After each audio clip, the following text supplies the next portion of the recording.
RJD के लोगों को बोलने का कोई अधिकार नहीं है। हमेशा हम लोग नहीं याद दिलाना चाहते जंगल राज जंगल राज, और फिर बीच में जब जब इनको मौका मिलता है तो ये अपराध का ग्राफ बढ़ाने में लगे रहते हैं। जब जब इनको मौका मिलता है अपराधी बेलगाम हो जाता है, सत्ता का संरक्षण मिलने लगता है, आरजेडी का संरक्षण मिलने लगता है अपराधियों को, तो अपराधी उस समय बेलगाम होते हैं, उस समय इनकी बोलती बंद रहती है। देखिए, सबसे पहले तो हम ये क्लियर करना चाहेंगे कि क्राइम पे यानी कि अपराध पे आरजेडी के लोगों को बोलने का कोई अधिकार नहीं है। जिस तरह से आप याद करिए, न हमेशा हम लोग नहीं याद दिलाना चाहते जंगल राज, लेकिन वो लोग नहीं भूले हैं 90 के दशक में जो स्थिति बिहार की थी, और फिर बीच में जब जब इनको मौका मिलता है तो ये अपराध का ग्राफ बढ़ाने में लगे रहते हैं। जब जब इनको मौका मिलता है अपराधी बेलगाम हो जाता है, सत्ता का संरक्षण मिलने लगता है, आरजेडी का संरक्षण मिलने लगता है अपराधियों को, तो अपराधी उस समय बेलगाम होते हैं, उस समय इनकी बोलती बंद रहती है, उस समय इनको अपराध का ग्राफ दिखाई नहीं पड़ता, उस समय ये काला चश्मा लगा लेते हैं। काहे कि इनको मंत्रालय दिखा पड़ता है, 5-5 मंत्रालय लिए बैठे रहते थे तो सिर्फ और सिर्फ वसूली में रहते थे, इनको अपराध का ग्राफ उस समय दिखाई नहीं पड़ता था।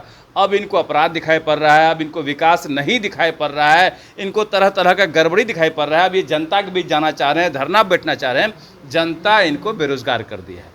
जब जनता बेरोजगार कर दिया है तभी जाएंगे जनता के बीच में। जब जनता मौका देती है उस समय हर कुछ भूल जाते हैं, उस समय विधानसभा को भूल जाते हैं।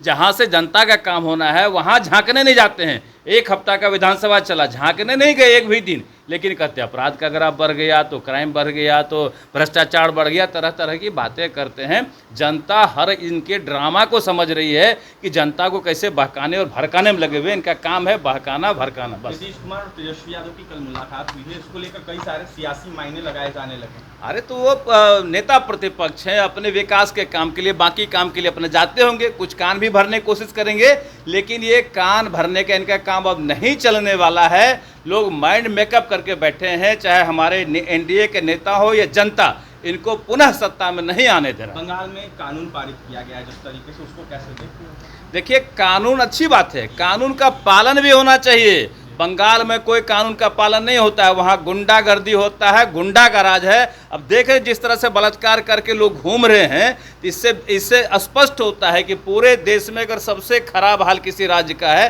तो वो बंगाल है।